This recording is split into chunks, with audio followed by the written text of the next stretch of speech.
Dans les grandes plaines tropicales de l'Europe permienne, les forêts de conifères jadis luxuriantes ne sont plus qu'un pâle souvenir. Désormais, ce sont les déserts qui, partout, s'étendent inexorablement. Dans ces contrées désolées ne vivent que quelques plantes arbustives et de petits animaux comme ces dictodons, rares et fragiles. Au loin, des volcans continuent de cracher des nuages de poussières et de gaz à effet de serre. Le monde semble plongé dans une période de grande instabilité climatique et la vie, plus qu'à toute autre période, menée au bord de l'extinction. Voilà 252 millions d'années, le Paléozoïque prit fin lors de la grande crise d'extinction massive du Permien-Trias.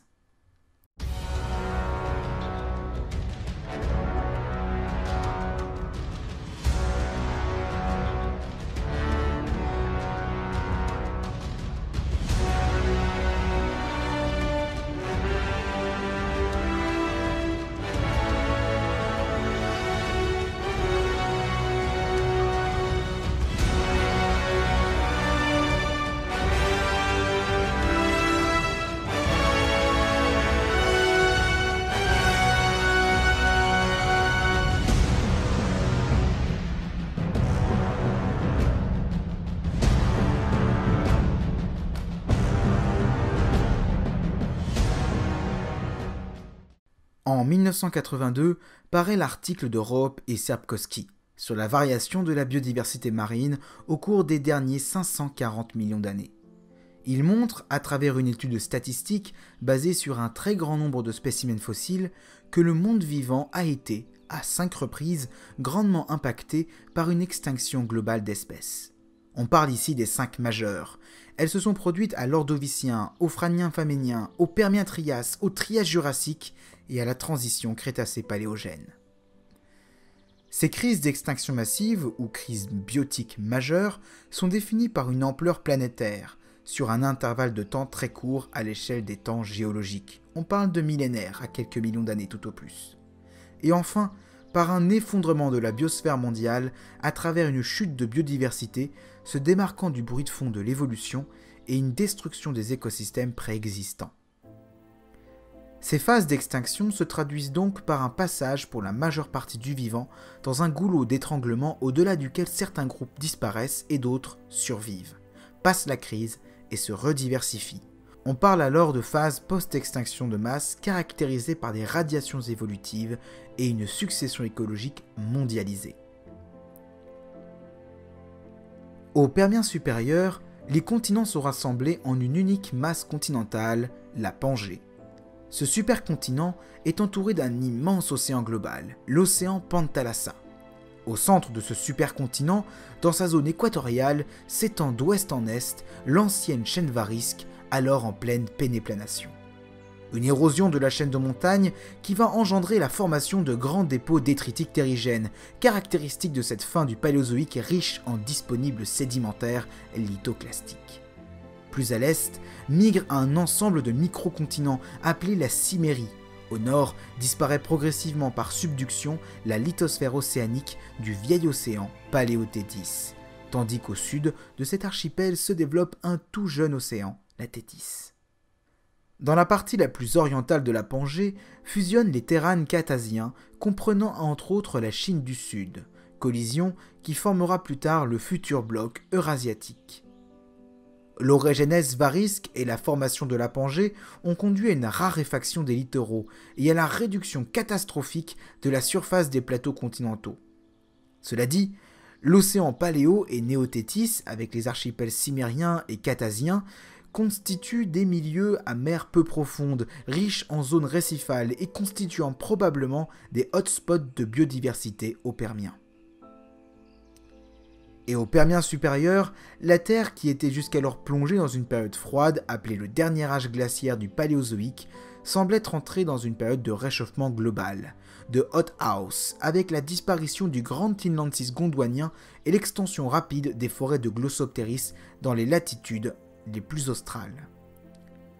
Cette période de réchauffement s'est très probablement accompagnée de grands bouleversements floristiques et faunistiques, avec l'extinction de la faune à dinocéphale du Permien moyen. On parle d'ores et déjà de la crise du Capitanien. Le Lopingien, c'est l'ultime série stratigraphique du Permien, dominée par une flore caractéristique de l'ère suivante, le Mésozoïque avec ses prêles, ses cycas et ses grands conifères comme les Vodziales.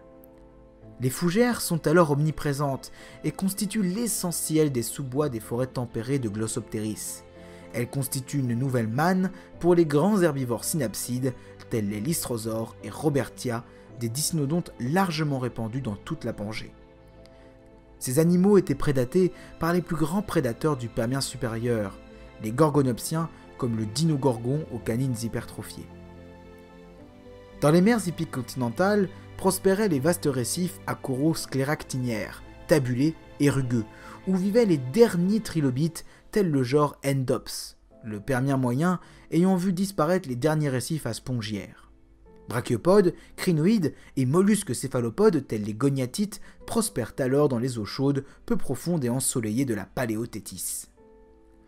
Au Tschantzingien terminal, soit 252 millions d'années, un événement majeur semble, d'après le registre fossile, marquer le passage de la période permienne au Trias.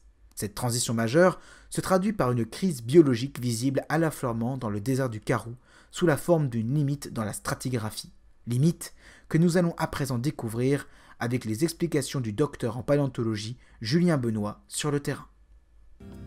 Jour 6, donc ça y est, mission accomplie à Hoviston, dans le cap de l'Est, en Afrique du Sud.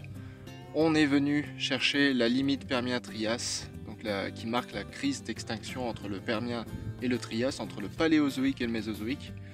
Une crise tellement importante qu'elle a tué 90% des espèces qui vivaient à l'époque et plus de 70% des familles, si je ne m'abuse. Et donc cette limite Permien-Trias, eh bien, elle est là. Elle est là, c'est la limite entre le violet ici et le bleu là. Je ne sais pas exactement comment sont les couleurs sur l'image, mais c'est la limite entre le violet ici et le bleu là, ou le bleu-gris là. C'est la limite Permien-Trias. Et alors maintenant, la limite Permien-Trias, comment est-ce qu'on la voit sur le terrain? À quoi est-ce que ça correspond? Bon bah ici, je peux vous montrer ce fossile. Donc ce fossile là, c'est celui d'un Lystrosaure.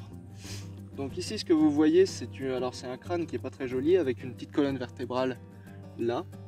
Alors ce petit crâne, c'est pas le plus joli du monde, hein, mais bon, il a quand même une bonne portion de squelette avec lui, tout de même.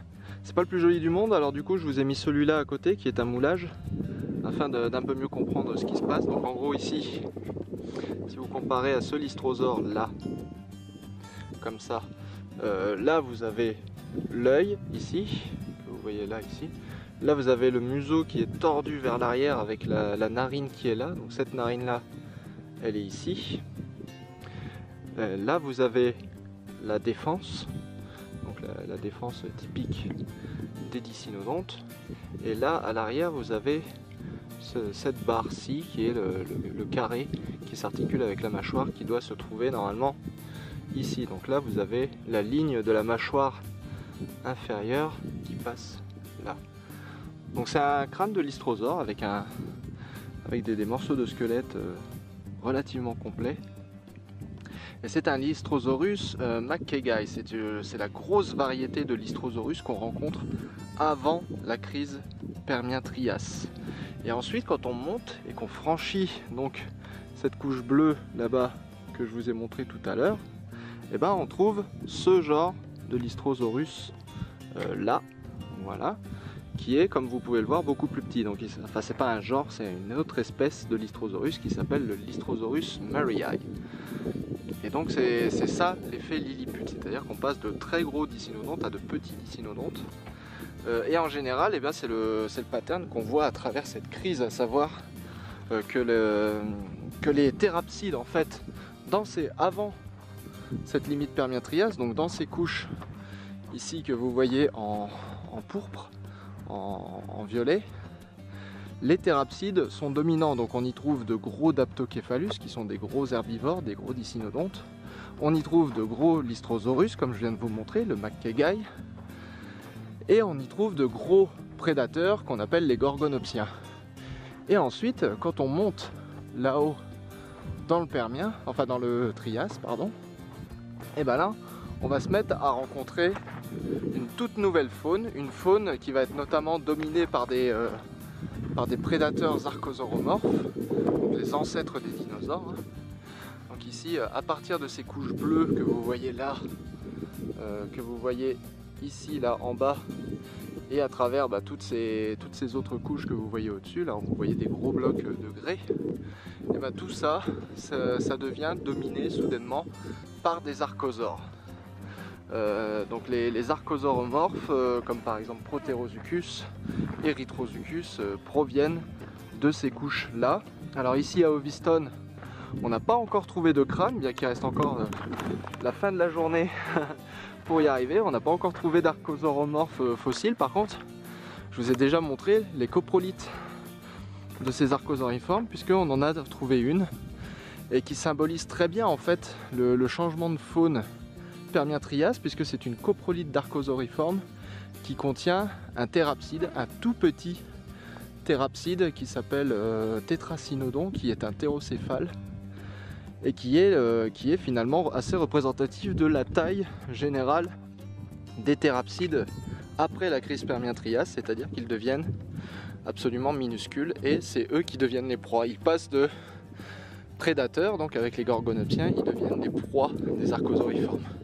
Donc voilà comment se traduit cette limite Permien-Trias sur le terrain, donc ce changement de couleur très typique, et on peut lire ce changement de faune par les fossiles. Et ici vous avez peut-être remarqué qu'il y a des petits bouts de papier toilette un peu partout. C'est pas parce qu'on est des gros dégueulasses, c'est parce que chaque morceau de papier toilette représente en fait un fossile qui a été découvert in situ, c'est-à-dire un fossile sur place. Et donc on peut lire le changement de faune à travers ces fossiles qu'on a découverts à travers la limite Permien-Trias. La crise du Permien-Trias caractérise un réel déclin envers les communautés récifales. Ces environnements récifaux, donc, sont occupés par deux types de faune, les métazoaires et la faune microbienne. Avant la crise du Permien-Trias, ces deux types de faune cohabitaient l'une avec l'autre. À la suite de la crise du Permien-Trias, seulement la faune microbienne va être présente. Les métazoaires ont complètement disparu de cet environnement, ce qui traduit un changement dans le milieu, notamment par exemple des paramètres océaniques, qui ont fait fuir ou fait disparaître cette faune métazoaire. Mais les environnements récifaux n'ont pas été les seuls à être impactés par la crise du Permien-Trias. La crise du Permien-Trias a aussi affecté un autre grand clade, les foraminifères. Les foraminifères sont particulièrement présents lors des plateformes continentales, puisqu'elles sont très riches en nutriments, relativement à la surface, et donc avec beaucoup de nutrition. Or, lors de la crise du Permien-Trias, on a remarqué que les foraminifères se sont décalés vers les profondeurs. Deux hypothèses principales ont donc été émises pour expliquer cette migration. La première hypothèse explique que cette migration a été faite en un seul temps, donc due à un seul événement. Elle estimerait que 97% des foraminifères ont été exterminés et donc le reste aurait migré vers les profondeurs.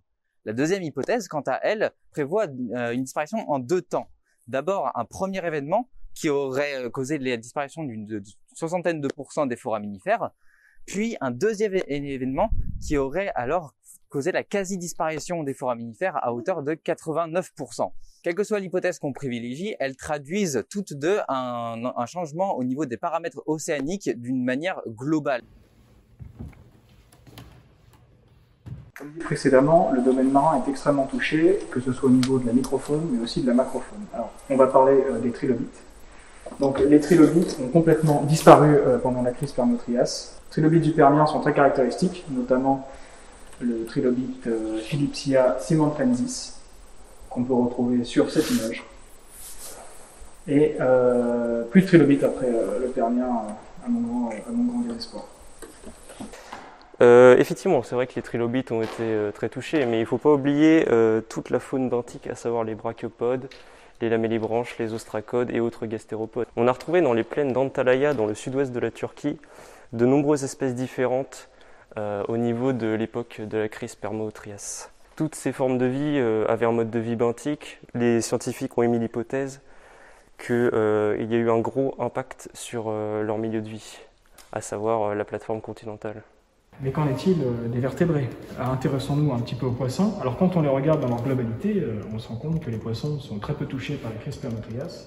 Seulement, quand on y regarde un petit peu de plus près, on se rend compte qu'on avait pendant le Permien, une prédominance des poissons cartilagineux, les chondrichtiens, notamment avec des espèces comme Simiriida, qui est une espèce de requin primitif très caractéristique de cette époque-là, mais aussi avec le fameux Hélicoprion, ce requin avec une mâchoire en forme de scie circulaire. On passe donc de ces poissons cartilagineux aux ostéictiens, donc les poissons osseux, comme Aedula, qui lui est un poisson qui a survécu du Permien jusqu'au Trias. Mais il ne faut pas oublier les grands vertébrés marins. On a retrouvé à Madagascar un fossile quasiment parfaitement conservé qui a été prénommé Claudiosaure. Il s'agit d'un diapside marin qui avait un mode de vie partiellement océanique et qui se nourrissait de poissons. Et on n'en a pas retrouvé après la limite de la crise Permien-Trias. Donc on a estimé qu'il avait disparu au cours de cette crise. Attaquons-nous maintenant au domaine terrestre. Donc le domaine terrestre, c'est 70% des espèces quasiment disparues, mais 82% des espèces tétrapodes, notamment tout ce qui est amphibien, amniote, tout ça. Donc en globalité, ils ont pris tous une grande calotte pendant la crise Permo-Trias, mais on peut remarquer sur différents graphiques que ce n'était pas égal dans toutes les régions du monde. Malgré tout, ce qu'on peut remarquer, et qui est très remarquable, c'est que les amphibiens ont quasiment disparu pendant la crise Permo-Trias pour laisser place aux reptiles. On peut notamment donner comme petit exemple d'amphibien le Mastodontosaurus. Donc on va incruster une photo juste ici. Et donc lui, très caractéristique du Permien, il disparaît pendant cette crise. Oui, également les anapsides, qui eux n'avaient pas de fente temporale. Parmi tous les registres fossiles qui ont été trouvés sur les tétrapodes du Permien, on a pu estimer que les anapsides en majorité étaient des pareiasaures. Donc c'était des tétrapodes avec des plaques osseuses notamment qui étaient majoritairement herbivores, alors que les synapsides étaient plutôt carnivores. Les anapsides ont d'ailleurs évolué dans un contexte de climat aride. Et ça ne leur a pas réussi d'ailleurs car ils se sont tous éteints après la crise. Et justement, les synapsides. Alors, petite caractéristique des synapsides, une fausse temporale qu'on ne retrouve pas du tout chez les anapsides. Exactement. Petit exemple de synapside très très connu, le fameux Dimétrodon. On peut aussi citer quelques dicnodontes, un autre groupe de synapsides, petite espèce, j'en ai pas, mais le genre l'Ixtrosaure, c'est bien un genre il me semble. Pour finir, un autre groupe hyper connu, très caractéristique par leur forme de crâne allongée et leur petite taille, les fameux Gorgonopsiens, avec leurs dents proéminentes qu'on peut retrouver notamment chez le Lycanops. D'ailleurs, on estime que leur proie pouvait être les anapsides comme le scutosaure ou les brachiosaures. C'est ça, tout à fait. Comme vous l'avez dit, majoritairement carnivores. Pour les synapsides et herbivores pour les anapsides. C'est ça. Petite exception chez les synapsides que j'avais oublié, Dinosampstelia, qui est l'apex predator du Permien, qui faisait jusqu'à 5 mètres de long. Vous vous rendez compte? Incroyable. Et je veux rajouter un dernier point sur les chéloniens, qui étaient apparentés aux synapsides. Contrairement à eux, ils avaient une carapace plutôt que des plaques osseuses. Eux aussi ont très souffert de la crise, mais ils ont donné les tortues aujourd'hui, donc on estime qu'ils ont survécu à cette crise. Et donc, nous allons terminer là-dessus. Du dernier point, monsieur. Non, il faut arrêter maintenant. Les archosaures. Parlons-en. Sécurité. Ils ont donné les crocos et les ptérodactyles. Vive les archosaures. Les faunes marines terrestres du Lopugien ont connu effectivement une extinction massive lors de la transition Permio-Triassique. Comme en témoignent ces données établies dans l'article d'Europe et Sapkowski, où 95% des espèces marines et 115% des espèces terrestres ont été annihilées. Plus précisément, les milieux marines voient une extinction des récifs coralliennes avec la disparition de tous les coraux tabuleux et rugueux. Seules les sclératinières vont survivre et se diversifier pour donner les récifs modernes. Disparaissent également les goniatites, ces mollusques céphalopodes marins à coquilles enroulées typiques du Paléozoïque supérieur, à l'instar des ammonites céphalopodes, étant particulièrement impactés par la crise du fait de leurs coquilles carbonatées aragonitiques bien plus sensibles au processus d'acidification des océans. D'après le registre fossile, les brachiopodes ont passé la crise du Permien-Trias dans des zones refuges telles que le sud de la Chine, la région himalayenne ainsi que les Alpes du Sud. Ces derniers jouaient un rôle écologique majeur au Permien supérieur à toutes les latitudes. Chez les échinodermes, disparaissent les blastoïdes et plus de 80% des crinoïdes. Chez ces derniers, les articulés survivent et sont encore représentés aujourd'hui. Concernant les tétrapodes, les temnospondyles tels que Rhinosuchus et Eryops sont très impactés par la crise. Ils disparaissent à l'exception de quelques texas résiduels. Les cynodontes, parmi lesquels dériveront les mammifères par la crise, et connaissent une radiation évolutive au cours du Trias inférieur. Il en va de même pour les dicynodontes tels le genre Listosaurus, qu'on le retrouve au Trias inférieur sur tous les continents. On parlera même d'un gigantisme des dicynodontes triassiques avec les Canemeyaridés. Les arcomorphes profitent également de la crise pour coloniser les niches écologiques délaissées par la faune synapside. Ils seront dominants lors du Mésozoïque avec, par exemple, les loricida, les crocodiliformes et bien sûr les dinosaures.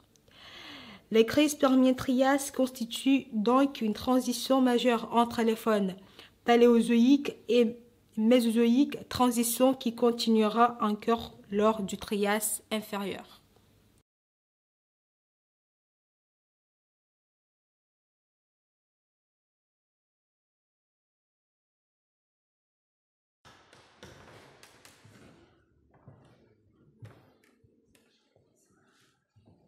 Dis-moi Alexis, Oui. si jamais la faune a subi une telle hécatombe lors de la crise Permien-Trias, est-ce que la flore a subi les mêmes conséquences ou pas? Eh bien, c'est une question passionnante sur laquelle la communauté scientifique ne s'accorde que très difficilement. Il n'y a pas de consensus. Et justement, c'est le sujet de mon équipe de recherche. Eh bien, je serais ravi d'en revoir les résultats. Très bien. Merci beaucoup. À tout de suite. Alors, le monde végétal aurait-il connu une véritable crise de biodiversité au Permien-Trias? Une question passionnante que nous allons maintenant découvrir dans cette présentation présentée par Romain Bernard, Valérian Simon et moi-même. Une présentation qui prendra en compte tout d'abord la structuration des écosystèmes au Permien-Trias et bien sûr les différentes composantes florales que l'on peut trouver lors de cette période de transition pour le moins fondamentale à connaître lorsque l'on parle de paléontologie et de l'évolution du vivant. Pour commencer l'étude paléobotanique et écosystémique, nous allons devoir remonter le temps. Nous allons donc voir l'étude paléobiogéographique des flores permo-triasiques. Sur les bords de la Pangée et sur les îles tropicales, nous allons retrouver une flore paléophytique composée de lycophytes tels que des sigillaires, des sphénophilales avec des écousétomes, des chordaïtes ainsi que des fougères de type maracial. S'ensuit une flore mésophytique et xérophyte typique du Mésozoïque, composée de conifères tels que des vaudziales ainsi que des ginkgoales. Nous allons aussi avoir des cicadophytes ainsi que des fougères de type osmundale. Dans les hautes latitudes, on constate la présence de forêts largement dominées par des ptéridospermes. Dans la zone nord, nous allons pouvoir retrouver des forêts de dicroïdium. Dans la zone australe, nous allons pouvoir retrouver de larges forêts de glossoptéris qui vont dominer tout le sud de la Pangée. On constate dans les zones tempérées la présence de Pleuromeia plus éparses. Après le Lopingien, nous allons pouvoir passer directement à l'Induin. Donc nous avons pu passer la crise Permien-Trias pour nous retrouver directement au Trias inférieur. À l'Induin, ce que vous pouvez tout de suite remarquer, c'est que nos flores dites paléophytiques ont entièrement disparu. Notre flore mésophytique xérophyte va être typique du Mésozoïque et va être caractérisée par des conifères tels que des vaudziales, des ginkgoales ainsi que divers araucariacées. Elles vont être accompagnées par des fougères de type osmundale. Le cas de Pleuromeia est un petit peu particulier, Alexis vous en reparlera tout à l'heure, mais il va vraiment obtenir une explosion au niveau de sa répartition à l'Induin. Là où au Lopingien il était présent qu'en de rares endroits, un peu éparses sur toute la Pangée, à l'Induin il va pouvoir atteindre jusqu'à un quart de la flore totale, ce qui est impressionnant. Il va être accompagné par des sphénophilales, ici représentés par les équisétophytes que nous avions tout à l'heure. Pour finir l'Induin, nous allons revenir sur nos ptéridospermes. Vous pouvez voir que notre dicroïdium a quitté sa zone nord pour venir coloniser le sud. Effectivement, car au cours de la crise Permien-Trias, notre glossoptéris a entièrement disparu. Il a laissé une niche écologique vacante qui a été comblée par dicroïdium. Je vous laisse maintenant avec Romain qui va pouvoir vous expliquer plus en détail ce que sont que les flores paléophytiques et mésophytiques. Ainsi, comme il vient d'être montré, il y a deux flores, les flores dites paléophytiques et les flores mésophytiques. On a ce graphique représente l'évolution des flores au cours du temps. En premier, en vert, on a les flores paléophytiques qui sont croissantes du début du Dévonien jusqu'au début de la fin du Carbonifère. Puis ensuite, elles subissent une véritable chute brusque jusqu'à la fin du Carbonifère. Elles restent présentes mais ne sont largement moins abondantes comme vous pouvez le voir. Et en rouge, on a la diversité théorique des flores mésophytiques. On voit qu'elles suivent plus ou moins la même progression que les flores paléophytiques du Dévonien au Carbonifère. Cependant, au lieu de chuter en même temps au début de la fin du Carbonifère, elles continuent d'être présentes au début du Permien. Elles subissent cependant quand même une chute. On a deux événements majeurs sur ce graphique. La chute de diversité des flores paléophytiques expliquée par le Carboniferous Rainforest Collapse, où on voit passer d'un milieu très marécageux à des milieux beaucoup plus arides. Et secondement, on a une chute au niveau du Permian-Triassic Boundary. C'est une chute théorique pour les flores mésophytiques et ce serait un potentiel impact Permian-Triassic Boundary. On n'a pas un changement brusque au niveau du Permian-Triassic Boundary. C'est une transition qui se fait du début du Permien jusqu'à la fin de celui-ci. Quand on fait une étude de paléobotanique, on étudie tout d'abord les macrofossiles. C'est la première partie du registre fossile et cette partie du registre fossile est particulièrement étudiée tout simplement parce que les fossiles sont très informatifs. On a des restes collinaires, des restes foliaires et même des restes racinaires qui nous informent énormément sur l'appareil végétatif, autrement dit sur la morphologie de la plante, mais également sur sa physiologie. Mais le problème, c'est que ces macrofossiles possèdent un terrible biais, le biais de fossilisation. Lorsque vous fossilisez sur un continent, eh bien, vous devez prendre en compte un tas de paramètres, des paramètres qui sont très rarement réunis, puisque la fossilisation, c'est un phénomène exceptionnel, et en particulier dans le domaine continental. Vous conviendrez donc que les fossiles de plantes macroscopiques, les restes de tiges, les restes de feuilles, les restes de racines, sont très rarement fossilisés, et qu'en plus, ils seront très rarement le reflet de la biocénose, autrement dit, le reflet de ce qu'il y avait avant, de la biodiversité végétale telle qu'elle existait il y a environ 252 millions d'années. De plus, et ça il faut bien le prendre en compte, les plantes sont également étudiées grâce à un nouveau type de fossiles que sont les microfossiles, les pollens et les palynomorphes. Les pollens et les palynomorphes sont très étudiés tout d'abord parce qu'ils souffrent beaucoup moins de ce biais de fossilisation, mais qu'en plus ils traduisent la répartition géographique des plantes à l'échelle plus globale et également la répartition temporelle, donc stratigraphique des plantes, ce qui est un formidable atout. D'après l'étude de Cascales-Mignana et Clial de 2014, il y aurait effectivement une chute importante de diversité chez les plantes. Cette étude a été basée sur les macrofossiles que nous avons vus tout à l'heure, à savoir les restes collinaires, foliaires et racinaires. Premièrement, elle présente une chute brutale de la diversité des plantes appartenant au groupe hygrophiles, autrement dit aux plantes qui apprécient les milieux humides, comme par exemple les prêles et les fougères.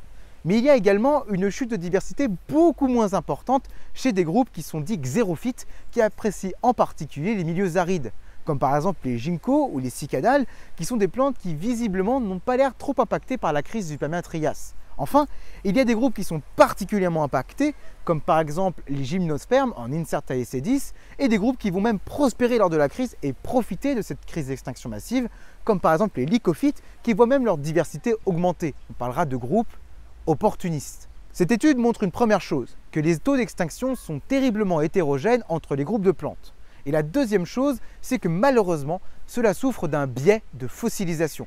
Je vous en avais déjà parlé, ce biais de fossilisation, il est évidemment très important chez les plantes fossiles et malheureusement, il ne pourra pas traduire avec grande précision la biodiversité végétale d'il y a environ 252 millions d'années. Et pour pallier à ce problème, voici l'étude de Nowak et collaborateurs en 2019 qui a été réalisée dans l'objectif de clarifier l'extinction massive du Permien-Trias pour le monde végétal. Et l'une des premières choses que nous pouvons remarquer, c'est que Nowak et collaborateurs ont utilisé les pollens. Les pollens et plus largement les palynomorphes, les spores et les pollens qui eux ne souffrent pas de ce biais de fossilisation mais souffrent d'un autre biais, le biais de taxonomie. Oui, parce qu'il est plus facile de reconnaître une plante quand vous avez des feuilles ou quand vous avez des tiges, mais c'est beaucoup plus délicat de reconnaître une plante fossile à travers des pollens et des spores seulement. Mais la première chose que l'on remarque, c'est que ces courbes ne sont pas corrélées. La première courbe, celle qui est présentée en noir, c'est celle qui reprend les données de Cascades Seminiana sur les macrofossiles. Et la courbe en verte, ce sont les sporomorphes et leur diversité au cours du temps. Oui, mais voilà, vous remarquez que la courbe en verte, globalement, est plutôt linéaire et n'est pas trop impactée par la crise du Permien-Trias, tandis que la courbe noire traduit effectivement un rapide déclin des flores du Permien-Trias. D'après Nowak et al. De 2019, on a effectivement une perte de diversité d'espèces, avec un taux d'extinction de seulement 19%, ce qui est clairement trop peu pour se distinguer du background de l'évolution, autrement dit, du taux d'extinction normal au cours des temps géologiques du vivant. Et ça, malheureusement, ça ne peut pas traduire une véritable crise biotique au Permien-Trias, d'où le titre de l'article « Pas d'extinction massive pour les plantes il y a 252 millions d'années au Permien-Trias ». Alors on l'a bien compris, la crise de biodiversité pour le monde végétal est quelque chose de très débattu et qui ne manquera pas de faire couler de l'encre dans les quelques prochaines décennies à venir.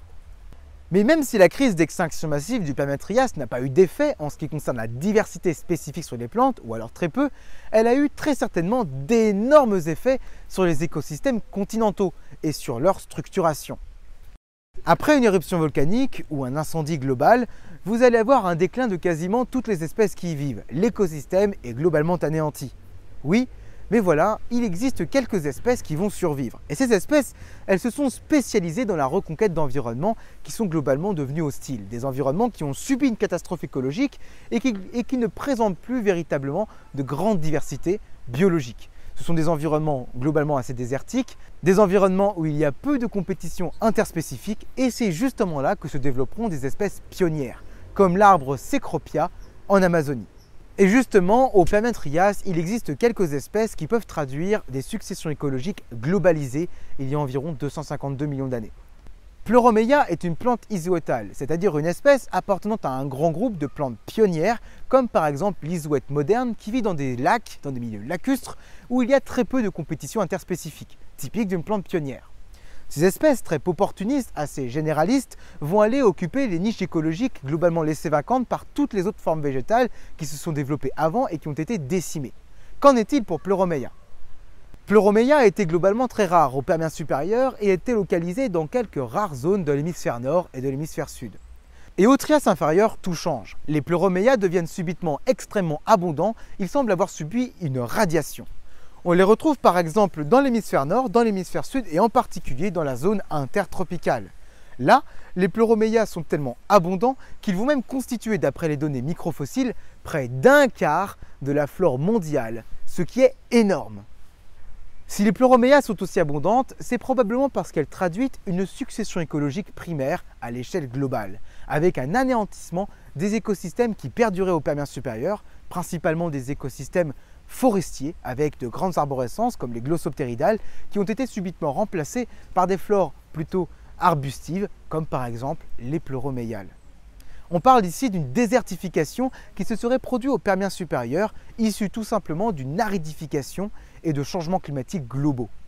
Ainsi, Pleuromeia est un excellent marqueur de la crise Permien-Trias, un marqueur également biostratigraphique de l'Induin ou Trias inférieur parce qu'il est particulièrement abondant et parce qu'il va très vite décliner, très certainement dû à une compétition interspécifique qui va devenir de plus en plus importante au fur et à mesure que les communautés végétales vont se reconstituer. Oui, parce que Pleuromeia étant une plante pionnière, elle constitue les bases de ce que deviendra l'écosystème triasique. Et si vous pensez que les pleuroméiales sont le seul exemple de l'expansion des flores pionnières lors de la crise Permien-Trias, et donc un exemple fabuleux de succession écologique globalisée, vous vous trompez. Car en effet, il a été découvert en 2020 une autre plante, Tomiostrobus sinensis, qui a été découvert en Chine dans la formation du Xinjiang et qui semble également montrer cette même transition écologique à l'échelle cette fois-ci régionale. Globalement, Tomiostrobus joue ici le même rôle que le Pleuromeia. C'est une plante pionnière qui va venir remplacer la Flora gigantopteris. La Flora gigantopteris est particulièrement abondante dans la formation du Xinjiang du Permien supérieur et lorsqu'on retrouve l'Induin au Trias inférieur, eh bien la Flora gigantopteris a complètement disparu. Elle est remplacée par une flore monospécifique, clairement dominée par une seule plante, ici Tomiostrobus. Cette espèce est tellement abondante qu'on retrouve des palynomorphes partout dans la formation et même des macrofossiles de cette plante. La flore à Tomiostrobus aurait ainsi complètement remplacé la flore à Gigantopteris. jusqu'à devenir complètement dominante et à devenir la flore monospécifique caractéristique du Trias inférieur. Ici, on parle encore une fois d'une succession écologique primaire, avec Tomiostrobus comme un excellent exemple de succession écologique régionale au Permien tardif. Dans l'introduction, je vous avais parlé de Glossopteris et de sa répartition qui était australe. Glossopteris est une ptéridosperme, une fougère à ovules, comme vous en a parlé Alexis juste avant, possédant un port arborescent. Il s'agit bel et bien là d'un arbre et non d'une fougère comme nous pouvons en connaître aujourd'hui. Ce qui va nous intéresser surtout, ça va être son aire de répartition. Vous pouvez voir qu'il dispose d'une aire de répartition dite australe. Il va pouvoir être présent sur tout le sud de la Pangée et sur tous les continents actuels. Et il a été très utile pour Alfred Wegener afin d'appuyer sa théorie de la dérive des continents. Par la suite, nous allons passer au Trias inférieur, donc à l'Induin. La crise est passée par là et notre Glossopteris a disparu. Il a laissé une niche écologique vacante et Glossopteris a laissé sa place à Dicroidium. Vous pouvez voir que notre Dicroidium dispose de la même répartition géographique que Glossopteris, car ce dernier ayant laissé sa niche écologique vacante, il a bien fallu la combler. Au cours de ce travail de vulgarisation, vous avez pu repérer ce qu'étaient finalement les grandes lignes de l'histoire du monde végétal au cours de la crise du Permien-Trias. Ces variations de biodiversité très contestées et débattues, mais également, et bien sûr, les conséquences de cette crise biotique, là clairement visible au niveau de l'écologie de ces plantes et de la structuration des écosystèmes, que ce soit avec les successions écologiques primaires globales dans le cadre de Tomiostrobus et Pleuromeia, ou encore bien sûr du remplacement des flores permiens supérieures par les flores de l'Induin, à savoir les Dicroidium, lors de la conquête des niches écologiques laissées vacantes lors de la crise du Permien-Trias. Dis-moi Paul, est-ce que tu aurais un indicateur biogéochimique qui pourrait justement marquer de façon très nette la variation de la productivité primaire lors de la crise Permien-Trias? Alors j'en ai aucune idée, mais je peux aller voir ça avec les gars, ils sont dans la salle, ils m'attendent. Excellent, eh bien super, merci beaucoup. Pas de soucis. Bonne continuité. Je te tiens au courant. Très bien. Salut les gars. Ça va? Armé. Je viens de croiser Alexis, là, il nous propose d'étudier le carbone 13. Apparemment, ce serait un facteur de la crise Permien-Trias. Et du coup, en fait, lui, ils étudient, lui et son groupe, l'extinction des plantes du coup, pendant la crise Permien-Trias. Est-ce que vous êtes chaud pour étudier le C13? Bah ouais, carrément. Ouais, carrément. Ouais. Mais par contre, il faut revenir au rappel sur le cycle du carbone. Ouais, parce que je suis pas sûr de m'en souvenir. Donc c'est vraiment l'ensemble d'interactions entre le monde du vivant, l'air, le sol et les océans. Donc on a 4 grands réservoirs déjà sur Terre, c'est l'atmosphère, l'hydrosphère, l'hydrosphère et la biosphère. Ouais. Et on a différents cycles du carbone. Il y a le cycle géologique qui est supérieur aux millions d'années, avec l'accumulation de matière organique qui va former les hydrocarbures. On a aussi tout ce qui est sédimentation. Après on a aussi le cycle du million d'années, avec notamment les périodes glaciaires, interglaciaires, tout ce qui est rejet de CO2, de méthane. Et on a aussi les différents cycles saisonniers avec la photosynthèse ou le rejet de CO2 des organismes morts. Après, je peux vous montrer aussi des interactions au tableau sur un schéma. Ouais, je veux bien que tu fasses ça. Alors du coup, l'idée, j'ai trouvé ça sur Internet. Donc c'est un schéma qui montre les interactions du carbone. Donc par exemple, on a vraiment la biosphère qui va absorber les carbones présents dans la lithosphère parce qu'il y a de la matière organique. Nous avons la biosphère qui va absorber les carbones présents dans l'atmosphère par la photosynthèse. Nous avons aussi la lithosphère qui peut libérer des carbones dues aux activités volcaniques. Enfin, vraiment, nous avons vraiment plein d'interactions. Ouais, on a une diversité d'échanges. Et pour le C13, tu as trouvé quelque chose? Oui, le C13, c'est un isotope qui est stable sur Terre, du carbone. Il représente 1,1% du carbone sur Terre.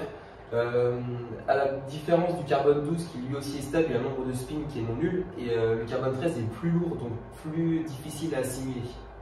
Ok, super. Tu peux revenir. Je pense qu'on va chercher des variations du carbone C13.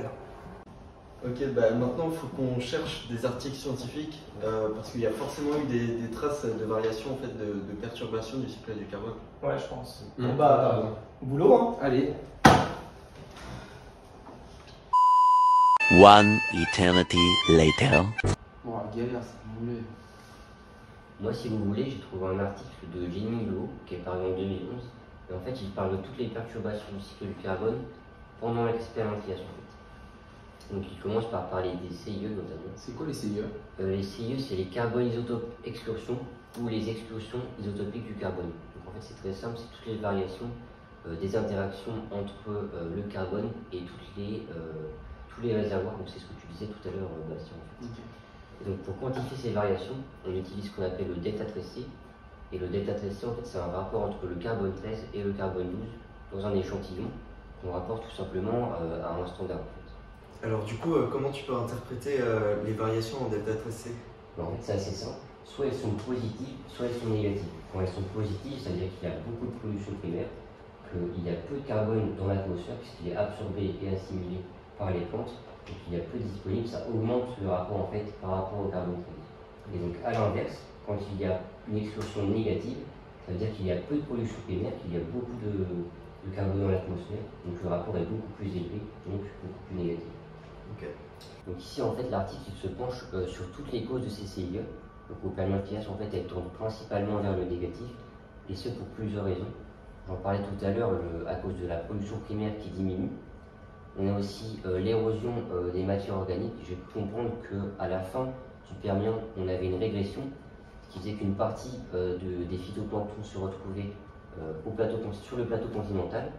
Et donc, une fois la transgression du Trias, en fait, elle revenait au fond des océans, et ça crée une augmentation du carbone 12 dans les océans, et donc une explosion négative.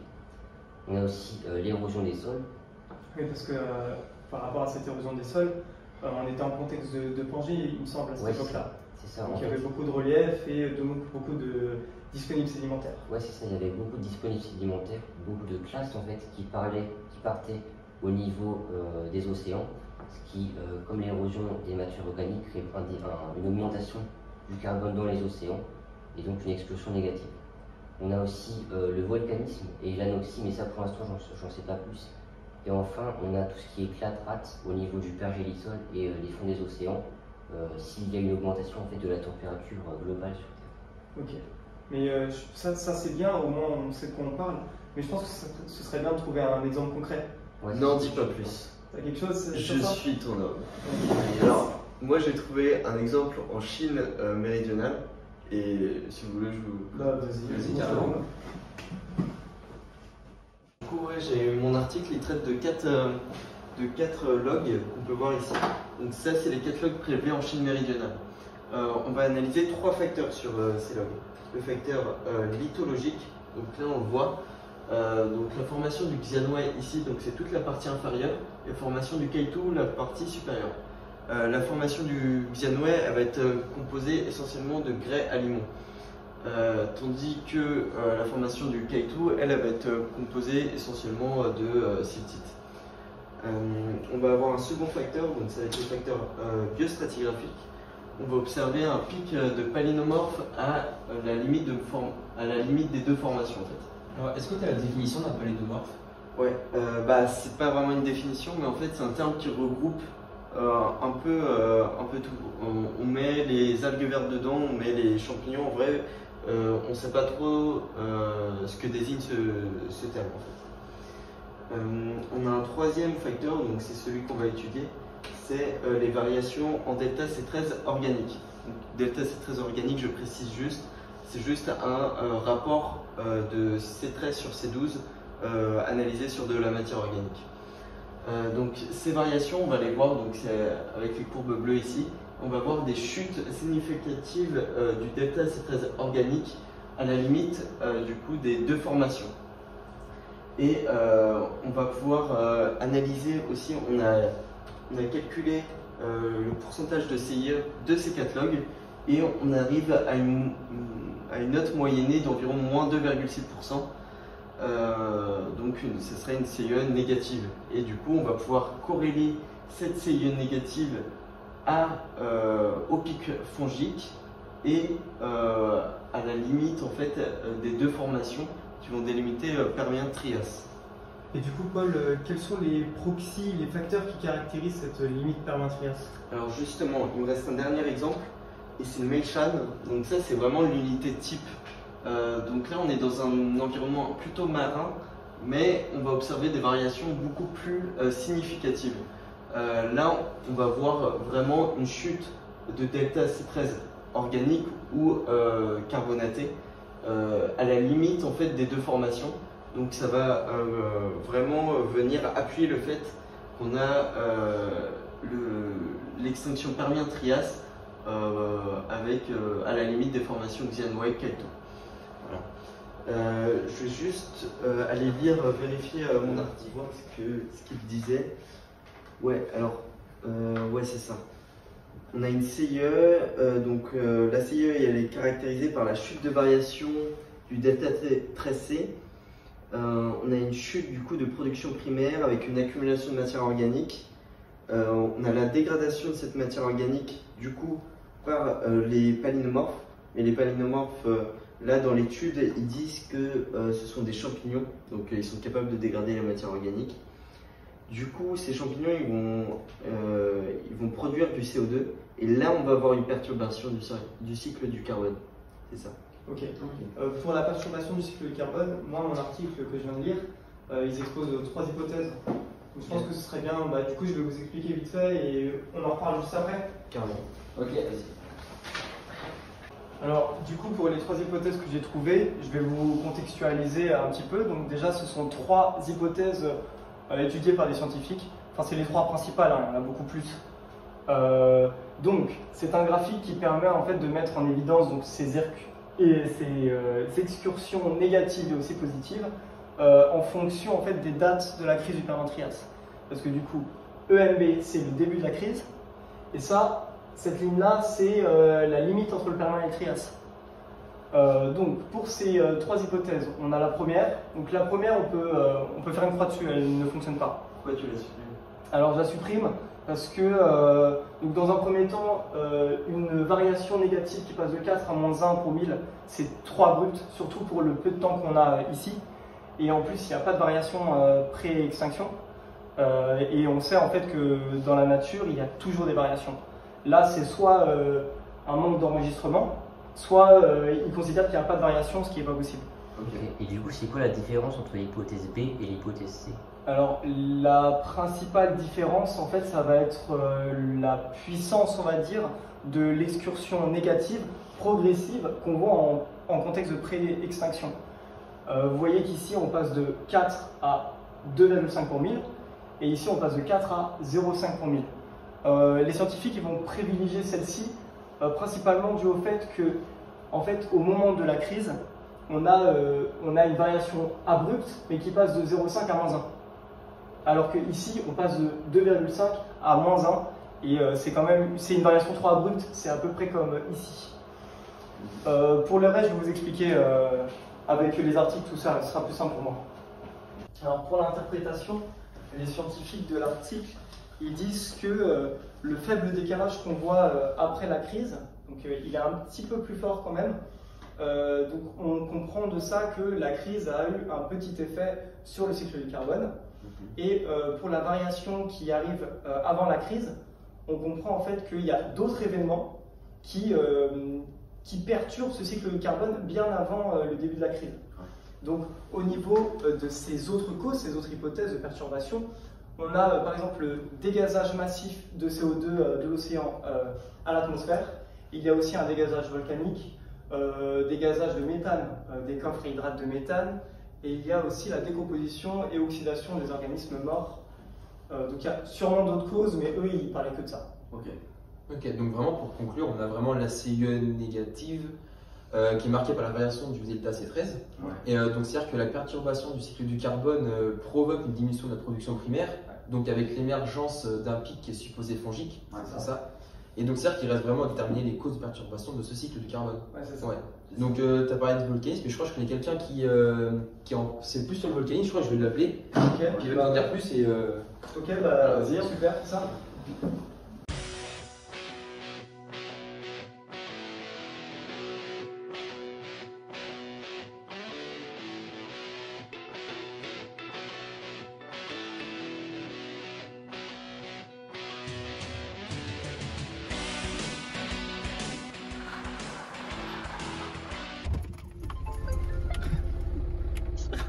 Allô?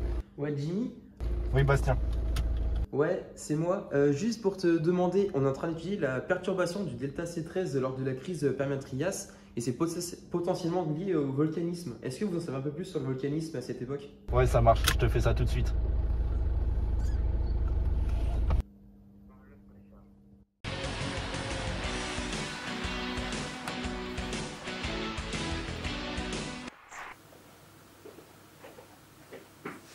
Je vais vous expliquer le volcanisme de Traps. Pour commencer, on va utiliser le site d'Emeshens en Chine et qui a commencé il y a 265 millions d'années pour définir les LIP. Les LIP, ce sont les larges igneous provinces caractérisées par les basaltes d'inondation. Ce n'est certes pas la plus importante, mais elle est très bien conservée, ce qui est très rare.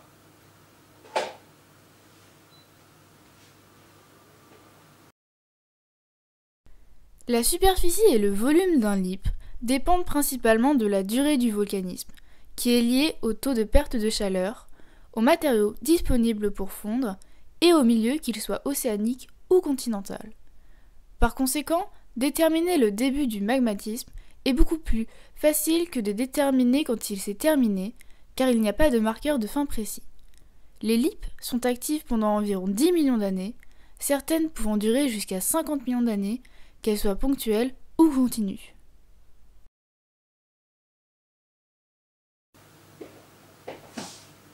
En revenant sur le site d'Emeshens, l'initiation du magmatisme des LIP est bien connue grâce aux techniques de biostratigraphie et de radiométrie, mais la cessation du magmatisme est quant à lui très peu claire et continue d'être débattue. Sur ce graphique, nous pouvons voir des tests réalisés à l'uranium-plomb sur des zircons, ainsi que des tests réalisés à l'aide des isotopes de l'argon sur des basaltes et rhyolites. À l'origine, on pensait que les LIP étaient datés d'environ 20 millions d'années, mais une intrusion cinétique, c'est-à-dire de roches plutoniques grenues, aurait décalé cette date de quelques millions d'années. Les roches mafiques d'origine LIP sont des sources de magma post-LIP.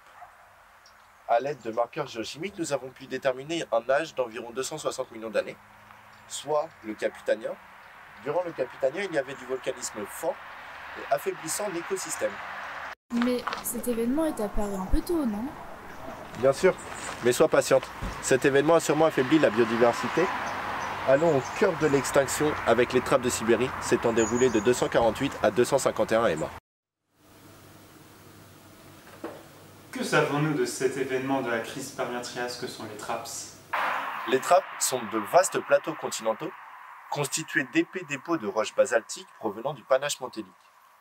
Ils forment de larges provinces magmatiques. Les trappes de Sibérie font environ 4 millions de kilomètres carrés et ont une hauteur moyenne comprise entre 500 et 700 mètres. Le professeur Lohan va nous expliquer comment ces trappes se sont mises en place. Ah, vous êtes là? Avec les isotopes de l'argon, on a réussi à déterminer un âge compris entre 248 et 250 millions d'années. De plus, dans les conduits magmatiques, on retrouve des dépôts de cuivre, nickel et palladium qui permettent aussi de dater. Avec tout cela, on retrouve une date de 251,9 millions d'années et qui aurait duré environ 1 million d'années. Le mécanisme pour le volcanisme de Traps est un mécanisme dit en plume, c'est-à-dire que le panache mantélique aurait atteint la croûte et se serait épanché à travers le craton sibérien. La composition en éléments chimiques des basaltes de Sibérie plaide dans la faveur de ce mécanisme, car les types de basaltes retrouvés sont les mêmes que ceux de points chauds comme en Islande. Ce sont des basaltes dites OIB, Oceanic Island Basalt. Différentes remontées mantéliques arrivent au cours du temps, mais quand ceux-ci touchent des basaltes déjà formés, ils n'arrivent pas à percer, donc ils s'épanchent en dessous et touchent des réservoirs de pétrole et de gaz. Si les trappes sont les principaux suspects pour la crise Permien-Trias, c'est parce que le volume de magma produit durant ces 1 million d'années est estimé autour de 3 millions de kilomètres cubes. Le plus incroyable est la quantité de magma pouvant être formée en une seule journée. Et oui, elle est de 8 219 178 mètres cubes, soit environ 2192 piscines olympiques. Grâce à ça, nous savons désormais qu'il y a eu du volcanisme durant la crise Permien-Trias. Mais le volcanisme ne s'est pas arrêté durant la crise? Eh bien non. De nombreuses autres trappes similaires à celles que l'on a pu voir étaient présentes après la crise. Comme par exemple Karou, dont le professeur Lohan va nous évoquer tout en détail. Silence ici, là! Cette province serait entrée en éruption il y a 180 millions d'années. Un article de Turner admet que Karou est un bassin d'Avropéi, comme le golfe Persique actuellement. On y a même retrouvé une succession de 12 km de basalte volcanique à l'intérieur du rift qui constitue le bassin. Des études de datation en argon réalisées par Riley permettent de déterminer que la province de Karoo en Afrique et celle de l'Antarctique ont le même basalte, les mêmes minéraux et la même composition. On peut donc dire que l'Antarctique et l'Afrique du Sud, fut un temps, étaient collés. Comme nous pouvons le voir sur le schéma, l'extinction associée à ce soulèvement peut être liée à un déchargement orogénique ou à une extension continentale et à l'initiation du rift du Gondwana ou bien aux deux. L'extension et le rift causés par le soulèvement thermique peuvent avoir été responsables du volcanisme précoce et mineur pendant la sédimentation du Haut-Karoo avant la phase principale d'éruption de basalte. Et voilà, désormais vous savez tout à propos du mécanisme de trappe et de son impact sur la crise Permien-Trias. Nous allons contacter l'équipe de Tom afin de pouvoir avoir plus d'informations sur l'effet du volcanisme sur le climat. Oui, allô Tom? Est-ce que tu pourrais me parler du climat? Oui, allô, bonjour Monsieur Ferret. Oui, je vous écoute. Du coup, vous avez besoin de renseignements sur les causes et les effets du volcanisme lors de la crise Permien-Trias. Oui, ok, je m'occupe de ça, merci beaucoup, bonne journée. Du coup, on se retrouve pour parler des causes et des effets du volcanisme sur la crise Permien-Trias. En effet, je vais rapidement reparler des trappes de Sibérie et ensuite nous allons évoquer de nouvelles causes. Les trappes de Sibérie sont un empilement de coulées de lave qu'il y a eu dans ce qui est les territoires aujourd'hui de la Sibérie. Il y a eu un énorme dégazage de soufre qui a terriblement impacté la couche ozone. Environ 70% d'entre elles a été affectée. Nous avons eu aussi une augmentation de la température à cause des gaz à effet de serre. Nous allons voir qu'il y a eu les trappes de Sibérie qui ont engendré une énorme relâchée de CO2 et d'aérosols. Nous avons eu un effet d'hiver volcanique au début, avec toutes les cendres qui ont été rejetées dans l'atmosphère, ce qui a empêché la lumière du soleil de pénétrer dans l'atmosphère, et du coup, hiver volcanique, il faisait très froid. Lorsque ces cendres se sont reposées, est-ce que les aérosols ont arrêté de faire leur effet? Il y a eu la deuxième étape, avec une augmentation de la température, avec tous les gaz à effet de serre, CO2, méthane, qui ont fait leur jeu dans l'atmosphère. Donc la température a environ augmenté de 25 à 40% dans l'atmosphère de la Terre. Il y a eu environ 36 gigatonnes de CO2 libérées dans l'atmosphère. Donc ce CO2 a été un réel problème. Et du coup, je vais laisser la parole à mon collègue Monsieur Aubin, qui va vous expliquer d'autres causes de ce volcanisme. Alors moi du coup je vais vous parler donc des provinces signées. Donc les provinces signées, donc c'est un peu un terme, déjà il a été traduit de l'anglais, donc de base c'est pas province signée, c'est Large Igneous Province. Donc grande province signée en anglais, on l'a traduit en français. Et dans le texte on va plutôt parler de LIP, c'est plus simple, c'est plus raccourci, ça va être plus simple à expliquer. Mes collègues avant en ont déjà parlé. Donc les LIP ce sont des modificateurs potentiels du climat, souvent ils sont de très grands volumes, donc plusieurs millions de kilomètres cubes. Donc les LIP ce sont des événements magmatiques mafiques à ultramafiques, c'est-à-dire qui contiennent beaucoup de magnésium et de fer. La seule différence qu'on peut faire sur les LIP, ça va être surtout sur la durée. Donc soit c'est une durée très courte, donc environ 5 millions d'années, mais de manière continue, soit ça peut se produire sur plusieurs dizaines de millions d'années, mais avec des intervalles plutôt différents. Donc ce sont du coup des milieux très riches en basalte, et ces basaltes, pendant leur formation, dégazent beaucoup de soufre et beaucoup de carbone. Donc avec mon collègue, on vous a déjà parlé de plusieurs causes. Moi, je vais vous en parler d'une toute dernière, donc le mercure. Le mercure, ça apparaît beaucoup dans la littérature. Donc, il faut savoir que la dernière crise du Permien, elle a été attribuée aux éruptions sur les trappes de Sibérie. Du coup, les scientifiques actuels, ils ont réussi à resituer où étaient les trappes de Sibérie à peu près à l'époque. Et ils ont décidé de faire 10 carottages dedans et d'étudier au niveau de la limite Permien-Trias les concentrations en mercure en fait, à partir de cette limite-là. Et sur le graphique, on voit très bien qu'à partir de cette limite-là, on a une très grande concentration en mercure. Et il faut savoir que les pics de concentration de mercure sont associés du coup aux éruptions volcaniques massives. Donc la forte concentration de mercure dans l'atmosphère, elle cause beaucoup de troubles climatiques. Et donc du coup, le mercure est associé à une origine de l'extinction de la fin du Permien. Donc du coup, maintenant qu'on vous a détaillé quelques causes, on va pouvoir enchaîner avec la partie la plus importante, donc les conséquences qu'ont eu donc, toutes ces causes. Et je vous laisse me suivre, on va rejoindre un de mes collègues qui va vous expliquer tout ça plus en détail.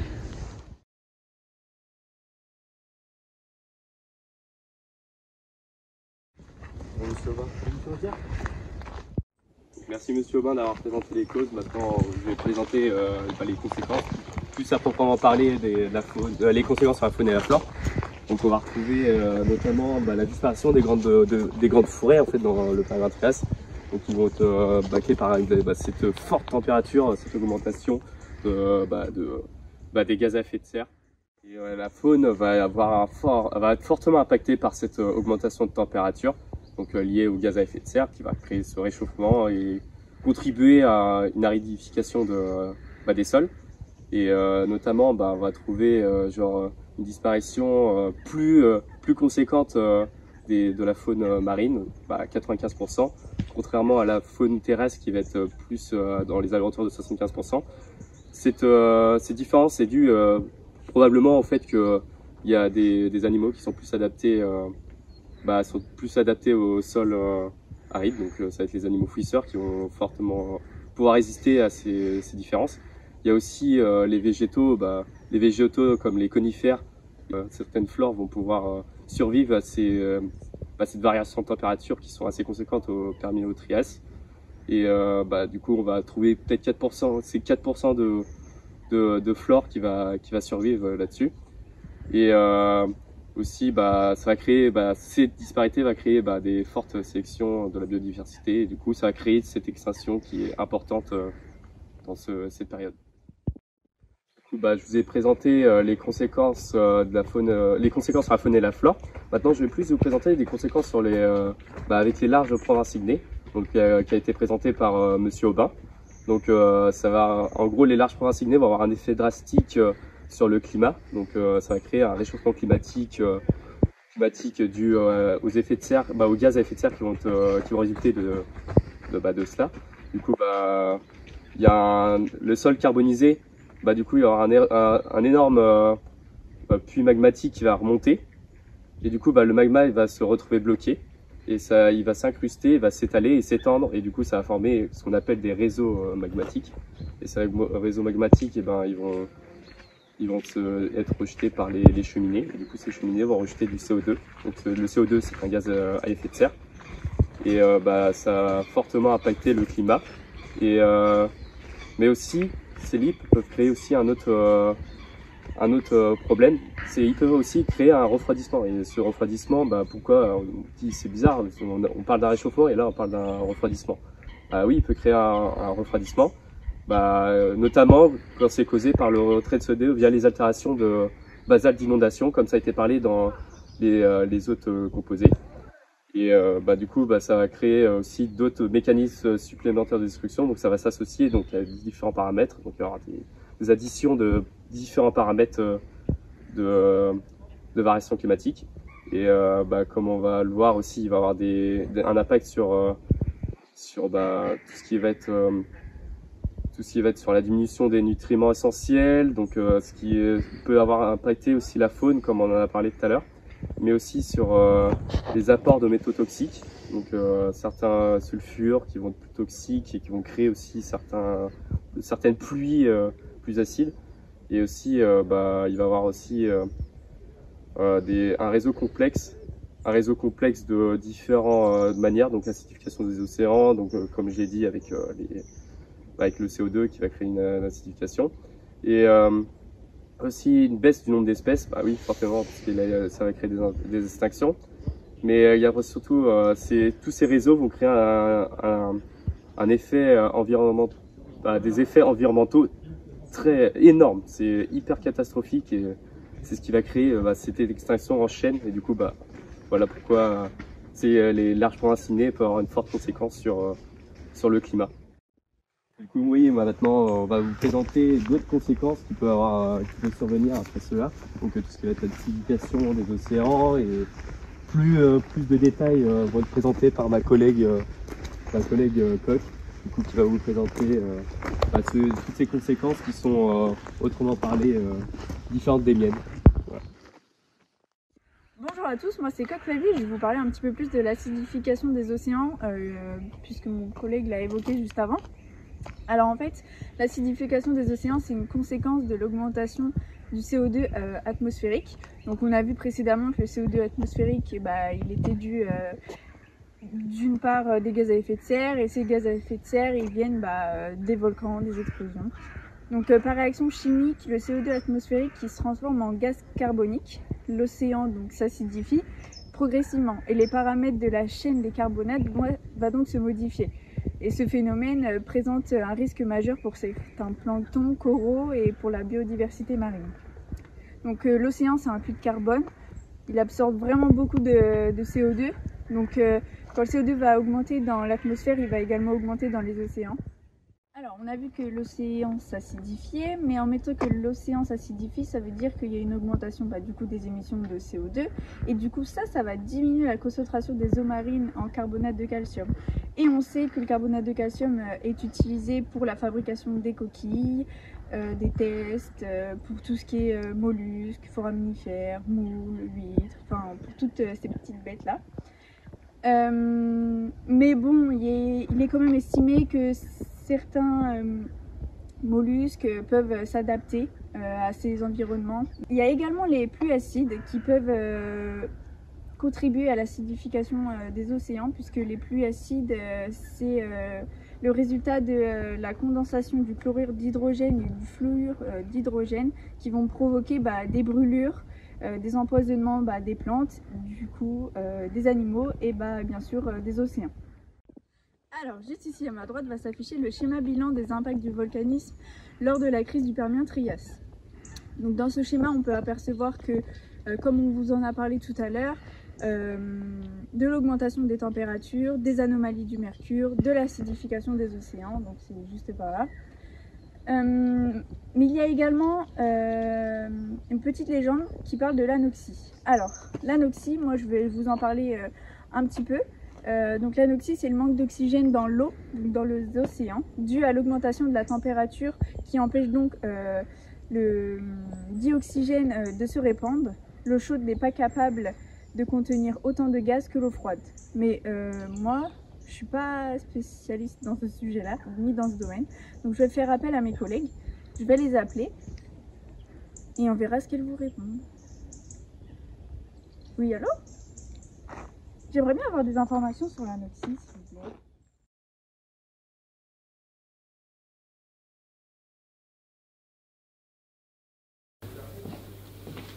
Des infos sur l'anoxie? Oui, justement, j'ai une émission à ce sujet-là, j'allais aller sur le plateau. Bon, je vais te laisser, on va expliquer tout ça dans notre émission. Allez.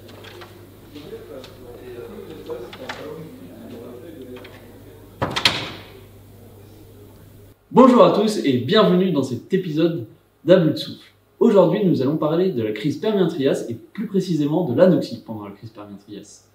Passons à notre premier spécialiste, Monsieur Roman, grand spécialiste des Black Shales, roches typiques des événements anoxiques. Bonjour Monsieur Roman. Merci à vous. Alors, pour expliquer les Black Shales, je m'appuie sur un article de Binzenchen et al. Qui a été publié en février 2021, ce qui est assez récent pour une publication. Alors, l'affleurement utilisé se situe en Chine du Sud. Donc, on va voir ici des photos de l'affleurement, avec en A des photos de Black Shales de la formation d'Along. En B, la limite entre la formation d'Along, donc qui est composée de Black Shales principalement, avec la formation de Dayay, qui est composée principalement de Grey Shales, ainsi que d'alternance calcaire. Et en C, on va donc voir la formation de Dayay plus précisément. Alors, l'indice principal utilisé dans cette étude sont les TOC, Total Organic Carbone, ce qui correspond à la matière organique. Cette variation nous permet donc de voir que les Black Shales sont des roches extrêmement riches en matière organique, avec une variation de TOC allant de 1,3 à 13,3%, avec une moyenne de teneur de 6,4%. Alors que comparativement, les Grey Shales ont une moyenne de TOC de 0,77%, avec une variation allant de 0,64% à 0,84%.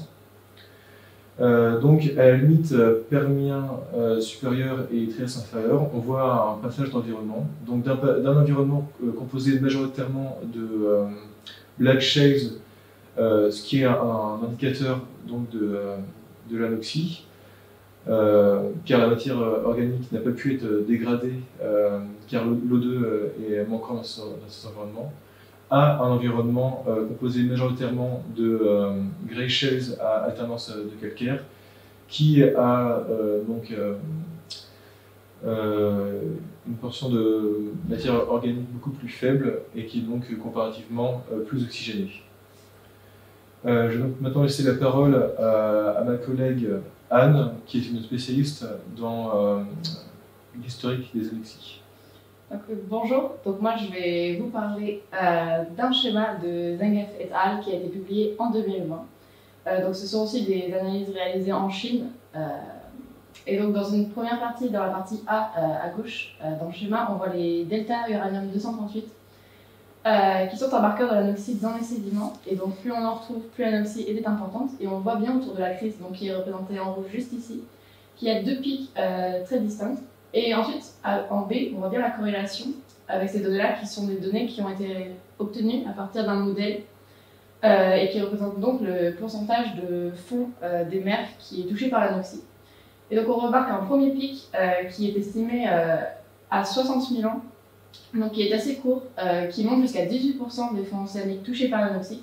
Et il précisait dans l'article que la majorité des plateformes continentales avaient été touchées, donc presque la quasi-totalité. Et nous avons ensuite un deuxième pic qui est plus tard dans le Trias, qui est celui-ci beaucoup plus long et on n'a pas vraiment de données exactes pour la durée. Mais celui-ci nous montre que jusqu'à 13% des fonds océaniques touchés, ce qui est beaucoup moins important. Eh bien, merci à vous deux pour ces précieuses informations. Donc, passons maintenant à notre prochain spécialiste, notre ami et professeur d'université Eudes, qui va nous en dire plus sur la température et la dolomitisation pendant la crise Permien-Trias. Bonjour, pour aborder ce sujet, j'ai décidé de vous parler d'une étude de Songia, Hu et al. Portant sur des affleurements de dolomite en Chine du Sud. Donc comme vous pouvez le voir juste derrière moi, plusieurs mesures ont été effectuées, mais celle que l'on va retenir ici sera celle modélisée par la courbe rouge juste ici, c'est-à-dire le delta magnésium 26. Le delta magnésium 26, c'est un indicateur de la dolomitisation. En effet, plus celui-ci sera élevé et plus la dolomitisation sera importante. Or, une augmentation de la dolomitisation, qu'on peut le voir au niveau de la crise Permien-Trias juste ici et un peu plus haut, traduit une augmentation de la température. Donc si on observe bien la figure, on note aussi une corrélation plutôt négative entre cette augmentation de la température juste là et la courbe bleue ici, donc, qui modélise le carbone 13, un indicateur de la production primaire. On peut donc penser que cette augmentation de la température aurait eu un effet plutôt néfaste sur les organismes marins vivant à cette période. Donc pour finir, l'augmentation de la température des eaux va être globale au niveau terrestre et va engendrer une mauvaise circulation océanique et donc va stratifier la colonne d'eau. Elle va aussi provoquer la fonte du permafrost et donc une augmentation de la pluviosité, ce qui aura pour conséquence un apport plus important d'eau douce dans les océans et donc une baisse de la salinité. Eh bien, merci à vous, Eudes. Passons maintenant à notre prochain spécialiste, Manu, qui va nous en dire plus sur le weathering et son effet sur l'anoxie. Bonjour. Alors, selon une étude de Wingut et al., l'augmentation de la pluviosité ainsi que la désertification des continents lors de la crise Permien-Trias ont contribué à augmenter les apports en nutriments dans les océans. Ces apports en nutriments ont été modélisés par un proxy qui s'appelle le PO4. Alors, sur ces 4 modèles, on a tout d'abord le modèle de référence pour le Permien-Trias, ensuite un modèle avec un PO4 2 fois plus important, c'est-à-dire un weathering 2 fois plus important, ensuite le modèle C avec un PO4 10 fois plus important, et enfin le modèle D avec un PO4 10 fois plus important et une pompe améliorée. Donc on voit que plus on a de PO4, plus les couleurs virent vers le bleu, et ce bleu signifie qu'il n'y a plus d'oxygène dans les océans. Passons donc au schéma suivant. Donc, on voit ici que l'apport en nutriments va avoir pour effet d'augmenter la production primaire. On va donc avoir un nombre d'organismes vivant en surface et effectuant la respiration aérobie plus important. Ceci mis en relation avec l'arrêt de la circulation océanique et la stratification des eaux par la température et la salinité va donc provoquer une remontée du fond d'anoxie, voire même création des conditions d'anoxie. Très bien, passons donc à notre prochain spécialiste, Pierre, qui nous accueille très gentiment dans son laboratoire et qui va nous en dire plus sur les zones d'anoxie. Bonjour, je vais donc vous parler plus en détail de la zone d'anoxie. Donc dans cette zone, les conditions extrêmes ont poussé les organismes à réaliser d'autres types d'échanges afin d'effectuer leur respiration. C'est ce qu'on qualifiera de respiration anaérobie. Pour ce faire, elles vont alors réduire certains types de molécules, c'est notamment le cas du fer et des sulfures. Le soufre, ainsi libéré, va alors former du sulfure d'hydrogène qui va être relâché dans le milieu, qu'on pourra alors qualifier d'oxynique et dont le dépôt caractéristique sera la pyrite. En parallèle, l'augmentation de la température va faire baisser le taux de dissolution de l'oxygène dans l'eau, ce qui aura pour conséquence de déstabiliser le front séparant les deux zones. Le sulfure d'hydrogène va alors remonter dans la colonne d'eau ainsi que dans l'atmosphère, provoquant la mort de nombreuses espèces marines et causant une destruction de la couche d'ozone, ce qui aura aussi un impact sur les organismes terrestres. Je me permets de prendre la parole pour vous présenter un schéma de Haijun Sung et al. Qui a été publié en 2014. Donc on retrouve sur le graphique dans la partie supérieure la température, ainsi que le delta C13, le delta S34 et l'anoxie, donc mesuré sur des colodontes représentés par le oméga CE. Donc on voit bien toujours la corrélation entre ces quatre proxys. Je ne parlerai pas beaucoup du delta C13 puisque ce n'est pas le sujet de l'émission aujourd'hui, mais on voit toujours nos deux pics dont j'ai parlé plus tôt dans l'émission. Ce qui est le plus important sur ce schéma, c'est la partie inférieure puisque c'est l'information nouvelle qu'il nous apporte. Donc on retrouve les températures de surface qui sont en fait très importantes et donc létales pour un grand nombre d'organismes. Donc ces organismes vont être obligés de descendre dans la colonne d'eau, mais comme nous l'avons vu tout au long de l'émission, le fond des océans était en grande partie anoxique, ce qui va nous donner une zone intermédiaire appelée zone refuge où les organismes vont pouvoir vivre. De plus, on sait que l'anoxie a débuté dans les zones de basse latitude avant de se répandre dans les mers, océans du monde entier. Cependant, beaucoup d'informations sont manquantes à cause de la subduction de la portée récente. Eh bien, je pense qu'on peut conclure cette émission. Merci à tous de nous avoir suivis. On se retrouve bientôt pour un nouvel épisode d'À bout de souffle, avec de nouvelles infos à couper le souffle. Oh bah tiens, comment tu vas? Salut Valentin, ça va et toi? Eh bien, ça va très bien. Je sors tout juste d'une émission sur l'anoxie et j'ai entendu que tu étais en train de rédiger un livre en ce moment. Ouais, tout à fait. Bah là, j'ai fait le tour des groupes, donc c'est un livre sur la crise Permien-Trias. Et ça a pas l'air trop mal pour l'instant. Là, tu vois, je vais voir le dernier groupe qui parle justement des astéroïdes et des théories débattues. Et je pense que ça va plutôt bien se passer. Ça marche. Bon, bah bonne journée à toi. À toi aussi.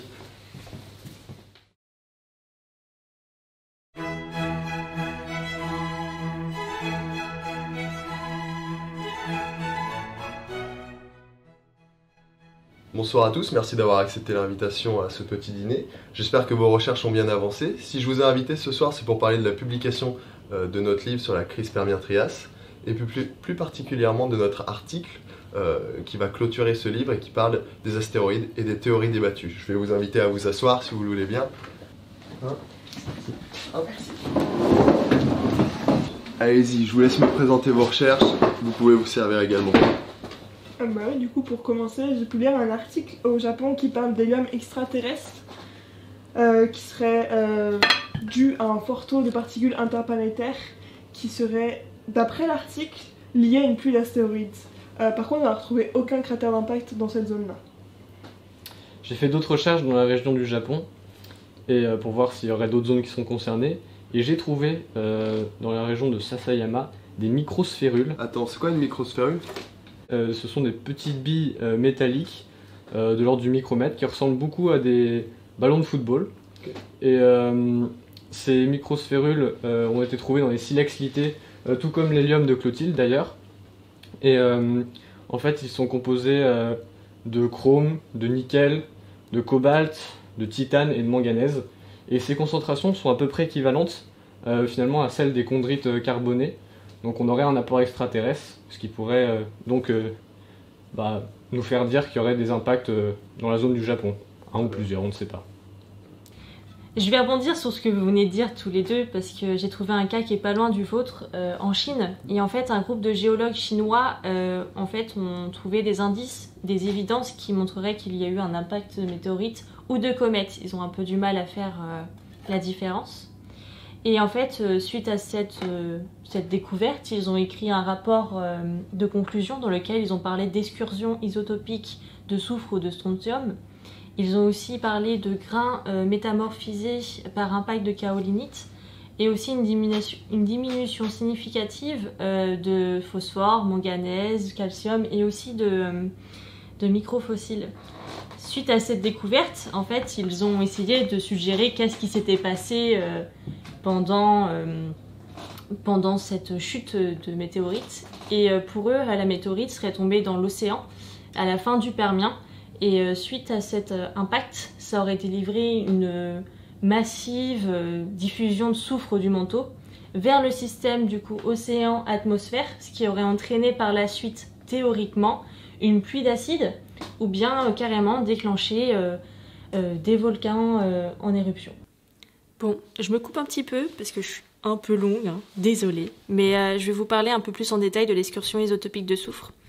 Sur cette figure, on voit un pic au niveau de la crise Permien-Trias, mais on va se concentrer seulement sur le graphique du soufre, car c'est vraiment la clé de l'article.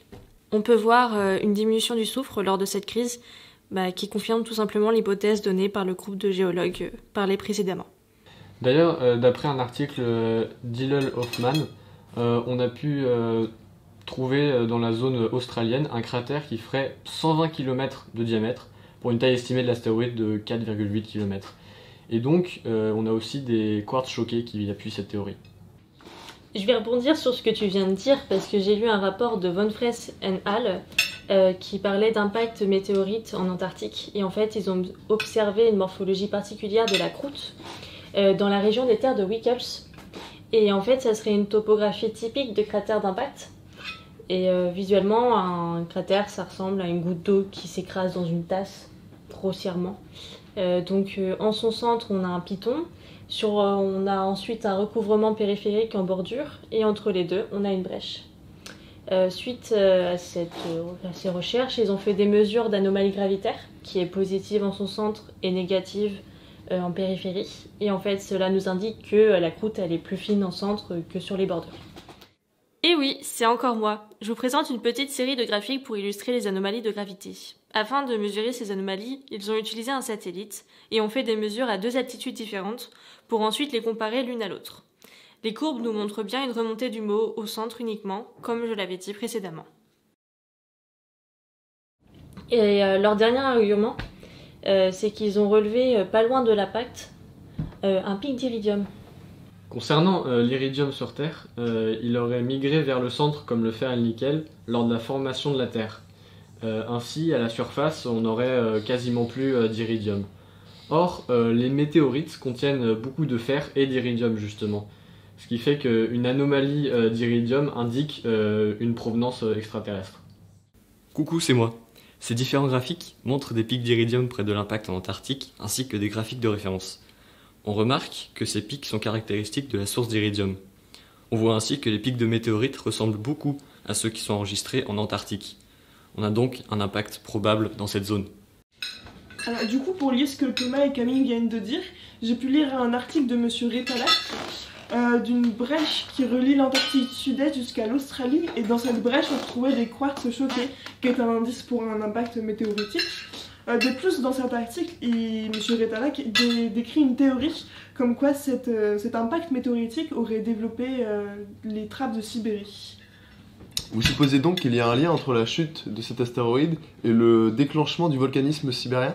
Ouais, on en retrouve des exemples sur Mars et sur la Lune. En fait, souvent, on retrouve que le cratère d'impact d'une météorite se trouve à l'opposé des massifs volcaniques. Et donc, ce serait une théorie. Par contre, on ne sait pas combien de temps séparent les deux événements. Ça pourrait très bien du 1 million d'années jusqu'à 100 millions d'années, si vous voulez. Je vous ai parlé d'exemples sur Mars, et bien le voici. On remarque que sur la carte topographique, on a une zone avec des impacts et à l'opposé un grand massif volcanique. Sur la carte de l'épaisseur du Moho, on remarque les mêmes anomalies et on voit bien ici la correspondance entre impact et massif volcanique. Donc si je comprends bien ce que vous me dites, on pourrait avoir affaire à une pluie d'astéroïdes ? Oui, c'est une théorie possible. Vu le nombre d'impacts, on pourrait penser ça, mais tout le monde n'est pas d'accord. Ça fait un peu partie des théories débattues. En parlant de ça, j'ai lu au détour d'une de mes lectures qu'il y avait des relâchés de mercure dans les eaux peu profondes qui étaient vachement plus importants et que c'était dû à une activité volcanique accrue. En effet, comme vous pouvez l'observer sur ce graphique, on constate bien un pic dans les valeurs de mercure, 5 fois plus élevé que la normale. Ces données ont été récoltées dans plusieurs paléo-environnements du Permien. Et donc cette concentration de mercure dans les eaux peu profondes, ça correspondait avec l'horizon d'extinction de cette crise Permien-Trias. Et dans d'autres lectures, j'ai pu lire d'autres théories que je trouvais un peu farfelues. Ça parlait d'un potentiel sursaut gamma ou d'un nuage interstellaire. Vous pourriez en dire plus à propos de ça ? Tu parlais des sursauts gamma, c'est quelque chose de quand même très débattu et c'est plutôt de l'ordre de l'anecdote plus qu'une vraie théorie. En parlant de théories débattues, j'en ai trouvé une qui est un petit peu farfelue. En 2014, une étude a été menée conjointement entre le MIT et l'Académie chinoise des sciences de Nankin. Et en fait, ils auraient montré une émergence d'une archée méthanogène anaérobie du genre méthano-sarcina qui aurait causé une abondance de nickel. Ouais, donc en fait, tu parlais de la théorie du nuage interstellaire. En fait, c'est le professeur Miyo No qui a développé ce scénario alternatif d'un modèle qui existe déjà. En fait, c'est si le système solaire passe à travers un nuage interstellaire, donc qui est composé d'hydrogène. Donc si on imagine que la Terre passe à travers ce nuage, et bien, il y aurait une accrétion des atomes d'hydrogène qui formeraient des molécules d'H2O. Donc il y aurait une anoxie sur Terre. De plus, si on imagine que ce nuage prend feu, il y aurait d'abord une augmentation de la température, évidemment. Puis ensuite, avec la vapeur d'eau créée, qui reflèterait les rayons du soleil, il y aurait ensuite un refroidissement sur le long terme qui pourrait durer jusqu'à 100 millions d'années, si vous voulez. Très bien, eh bien, merci à tous d'avoir participé à cette réunion, ou plutôt à ce copieux repas. J'espère que notre publication soit des plus appréciées, mais au vu de vos connaissances mutuelles et de votre phrasé, je n'ai aucun doute que ce soit un franc succès.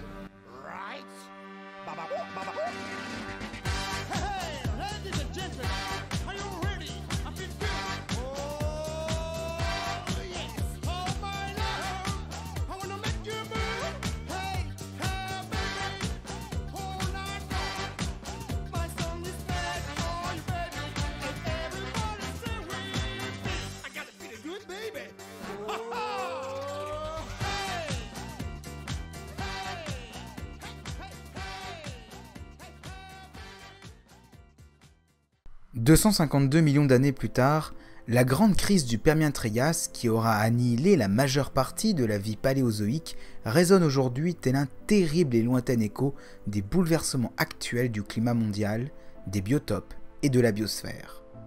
Cette fois-ci, ce n'est pas le volcanisme d'un phénomène exceptionnel de trappe ou un impact météoritique d'envergure qui pourrait bien être à l'origine de la 6e grande crise d'extinction de masse, mais bien l'impact de la civilisation thermo-industrielle sur le climat et la vie dans son ensemble. Prenons donc le temps de contempler les crises biotiques que géologues et paléontologues décrivent afin d'imaginer ce que serait l'avenir de notre planète. Le présent étant la clé du passé et le passé la clé du futur.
Donc pour commencer l'étude... Oh dis donc, qu'est-ce qu'on commence bien. Ça tourne toujours. Oh. Ah, tu l'as pas coupé?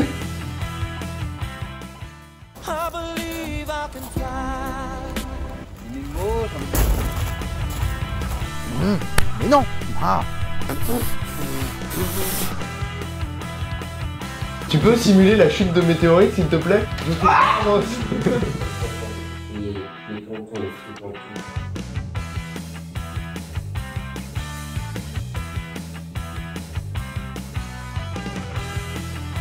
Du background de... T'as pas coupé la vidéo? Non, ça c'est gardé ça. Tant pis, le ridicule ne tue pas.